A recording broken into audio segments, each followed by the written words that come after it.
Manalangin tayo. Panginoon, salamat o Jesus sa pagkakataong ito na muli o Jesus kami po ay makakapag-aral ninyo po mga salita.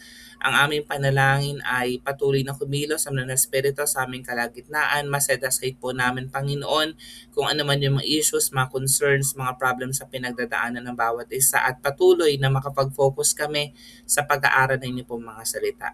Sa inyo, Lord, ang papurit pagsamba sa pangalan ni Jesus. Amen. Ang ating pong topic 213, Better Than Before. Yung main text po natin ay kukuhanin sa Jeremiah and sa John at sa First John.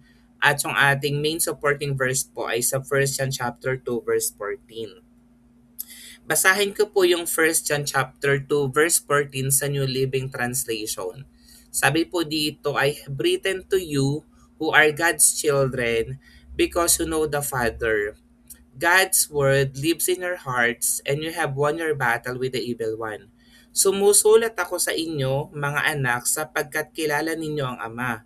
Sumusulat ako sa inyo, mga ama, sapagkat kilala ninyo siya, na sa simula pa'y siya na. Sumusulat ako sa inyo, mga kabataan, sapagkat malalakas kayo. Nananatili sa inyong salita ng Diyos at napagtagumpayan na ninyo ang masama. So sa ating introduction, sabi ko dito church, maraming taong nagtataka, mas mabuti ba ang buhay ko ngayon kaysa dati? So kung ikaw Kristiyano na, so dapat natatanong mo yan. So nung bang time na hindi ka pa Kristiyano, ano yung kalagayan mo? At ngayon na born again ka na or meron ka ng relasyon kay Jesus Christ, kamusta yung iyong kalagayan? In the same may ganun din kasi meron pong dalawang covenant kung babasahin po natin yung Bible. Kaya napakahalaga that we rightly divide the Word of God. We have the Old Covenant and the New Covenant. At nakakalungkot, maraming mga denominations ang confused doon. So tandaan po natin doon sa Old Covenant, nang kausap po dito ng Panginoon mga Israelites. So yung mga Ten Commandments para sa mga Diyos po yun. Pero in the New Covenant, tayo na po yung kausap ng Panginoon. Sa lumang kasunduan sa Old Covenant, ang relasyon ng tao sa Diyos ay nakabatay sa batas at sakripisyo. So before, kailangan sundin mo yung batas. Kapag hindi mo nasunod yung batas, meron siyang karampatang parusa. Meron siyang sacrifice na kailangan gawin. At alam natin na yearly, kailangan mag-offer ka pambayad sa yung kasalanan. Ganun yung ginagawa ng mga Israelites during that time. Pero sa panahon natin, again, we are in the new covenant of grace. Binigay ni Kristo yung mas mabuting daan, hindi na sa pamamagitan ng gawa. So hindi na natin kailangan mag-perform, 'di ba? Kundi sa pamamagitan ng biyaya at ng relasyon. So yung gusto ng Lord is manatili tayo sa kanyang biyaya, sa kanyang pag-ibig, sa kanyang grasya at magkaroon tayo ng malalim na relasyon sa kanya. Kaya ang pamagat natin tonight, better than before. Yung covenant na pinag-aaralan natin is the new covenant which is far better than the old covenant. Yan. Yung Jeremiah chapter 21 po, kung babasahin natin to as part of the background, ito po ay prophecy ng bagong tipan. Sabi doon, hindi na nakasulat sa bato, kundi sa puso na isusulat ng Panginoon. Kasi kung babasahin natin yung Jeremiah chapter 31, syempre nagsasalita dito si Prophet Jeremiah. At ang kausap niya dan mga Israelites. Pero it's a prophecy, 'di ba? Na ito po ang mangyayari in the new covenant. Sabi dito sa Jeremiah chapter 31 verses 33 to 34, ganito ang gagawin kong kasunduan sa bayan ng Israel. Pagdating ng panahon, itatanim ko sa kanilang kalooban ng aking kautusan, isusulat ko ito sa kanilang mga puso. Ako ang kanilang magiging Diyos at silang aking magiging bayan. Hindi na nila kailangan turuan ang isa't isa at sabihin, kilalanin mo si Yahweh sapagkat ako'y makikilala nilang lahat. Mula sa pinakaaba hanggang sa pinakadakila sapagkat patatawarin ko sila sa kanilang kasalanan at kalilimutan ko na ang kanilang kasamaan. At ito po ay prophecy na mangyayari in the future at nangyari na ito sa ating kapanahunan. So binago ng Lord yung kanyang kasunduan na instead na doon sa bato, doon sa batas, kundi sabi dito ng Word of God, tinanim na sa ating kalooban yung kanyang kautosan at isinulat na sa ating mga puso. Sabi ng John chapter 17 verse 3, ang tunay na buhay ay ang personal na pagkakilala sa Diyos sa pamamagitan ni Kristo. Ayan. At sa 1 John chapter 2, paalala ito ni Juan sa mga mananampalataya sa ating lahat na manatili tayo sa salita ng Diyos at huwag mahulog sa tukso ng mundo. Basahin ko po yun. John chapter 17 verse 3. At itong buhay na walang hanggan, ang makilala ka nila na isang tunay na Diyos at sa Kristo na iyong isinugo. At tayo pong lahat ay mapalad tonight kasi tinanggap na po natin yung kaligtasan, yung buhay na walang hanggan sa pamamagitan ng ating Panginoong Heso Kristo. Sabi ng 1 John chapter 2 verse 27, Gayunpaman, ang Espiritu ipinagkaloob na ni Kristo sa inyo. Di ba alam natin yan, si Jesus Christ when He ascends sa heaven, sabi na for the benefit daw yun natin kasi bababa ang regalo mula sa Diyos Ama, walang iba kundi yung banal na Espiritu. At habang ang Espiritu ay nananatili sa inyo, hindi ninyo kakailanganing turuan pa kayo ng iba. Totoo yan, ang Espiritu ang nagtuturo sa inyo tungkol sa lahat ng bagay. Lahat ng itinuturo niya ay totoo at walang bahid ng kasinungalingan. At tulad ng itinuro ng Espiritu, manatili kayo kay Kristo. At ikaw kapag alam mo, kapag may malalim ka na talagang relasyon kay Jesus Christ, sensitive ka sa work of the Holy Spirit. Ito nga, tinestify ko to at shinare ko sa wall ko nung May 1, talagang kinausap tayo ng Panginoon sa panaginip. So, ibig sabihin, andon na yung banal na spirito ang nagtuturo sa atin ng lahat ng bagay, nag-guide sa atin sa mga bagay kapag may mga katanungan tayo or may mga bagay na in-anticipate tayo na mangyari in the future. So, yung Lord mismo, yung banal na spirito mismo yung magre-reveal nun sa bawat isa po sa atin. Sa panahon ng lumang tipan, ang tao ay lumalapit sa Diyos sa pamamagitan ng pari at sakripisyo. 'Di ba? Ganun yung ginagawa. You cannot enter the Holy of Holies. Only the priest. Sila lang yung pwedeng lumapit dun sa Holy of Holies. And then alam natin na sila yung magdadala ng sacrifice. At kapag hindi kinalugdan ng Lord yung sacrifice natin, mamamatay din yung priest. Pero sa bagong tipan, sabi dito, tayo mismo ay may direktang access sa Ama dahil kay Jesus. So ngayon, nag-aaral lang tayo ng salita ng Diyos, di ba? Ako nangangaral ng Word of God. Pero even ikaw, you have direct access to God. Hindi lang po yung mga pastors, mga elders, mga deacons, yung may mga direct access sa Panginoon, kundi tayo na tumanggap kay Jesus sa Panginoon tagapagligtas ng kanyang buhay. You can directly pray to God. Tatlong bagay ang gusto ko pang iwanan sa atin tonight. Yung point number 1 ko, tandaan mo, mas mabuti yung ating sitwasyon ngayon dahil may bagong relasyon. 'Di ba sabi ng Jeremiah 31 verse 33, I will put my law in their minds and write it on their hearts.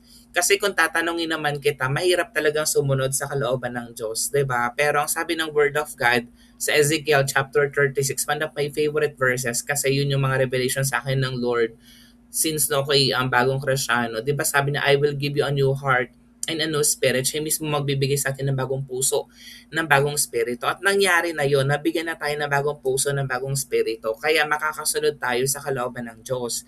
Hindi na panlabas na pagsunod yung gusto ng Lord. Kasi yung batas panlabas na pagsunod, 'di ba? Na pinapakita ng mga Pharisees before na nagtatites sila, nag-offer sila, na sila ay nag-aayuno, 'di ba? Pero dapat andun yung panloob na pagbabago kasi ang Lord nakikita niya yung motibo ng ating mga puso. Si Apostol Pablo, a good example, mula sa persecutor ng church, 'di ba? Yun yung kanyang ginagawa. Naging preacher siya ng grace sa Acts chapter 9. Yan.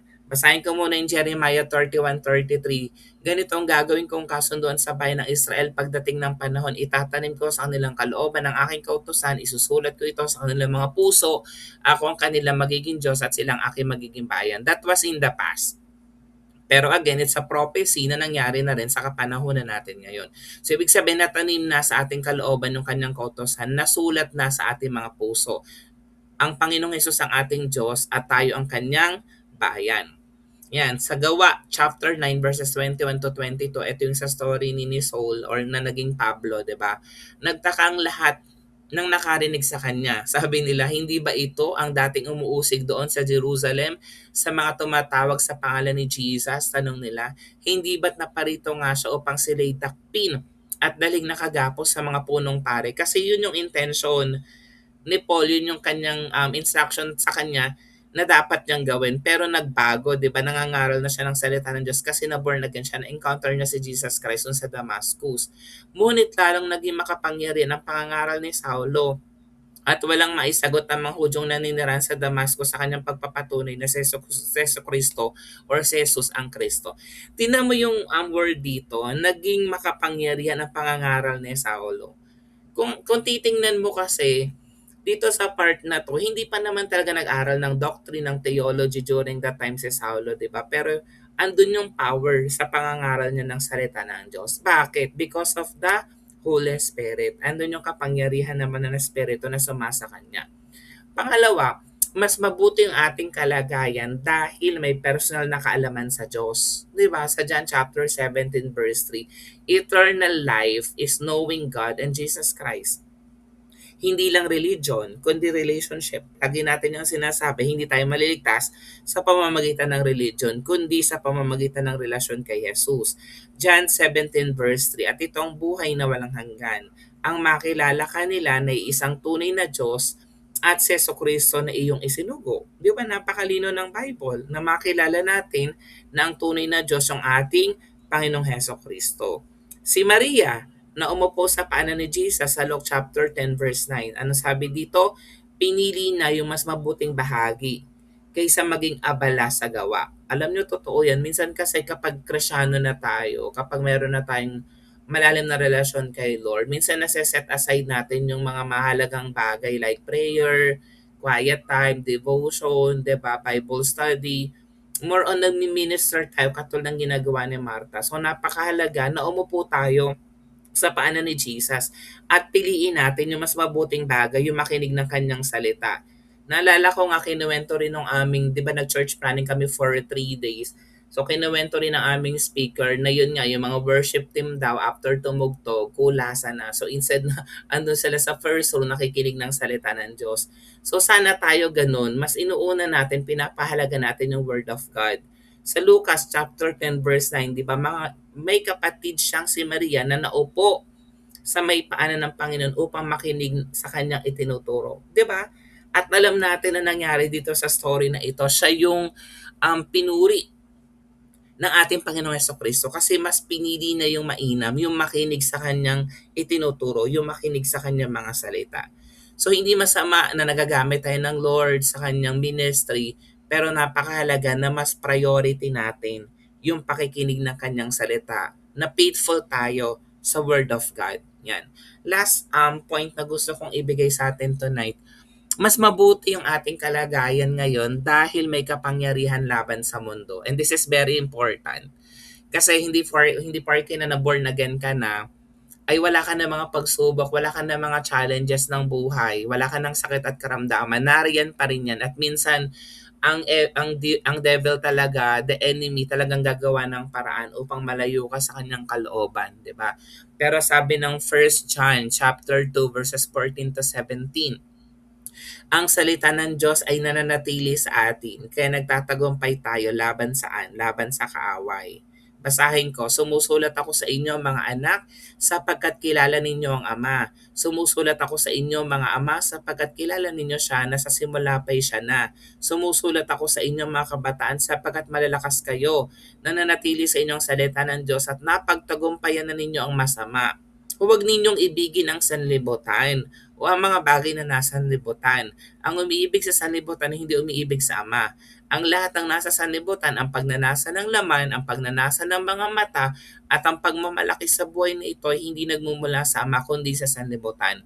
Mawawala ang sanlibutan at ang lahat ng mga bagay na pinagnanasaan ng mga tao. Ngunit ang mga sumusunod sa kalooban ng Diyos ay mabubuhay magpakailanman. Ganda, no?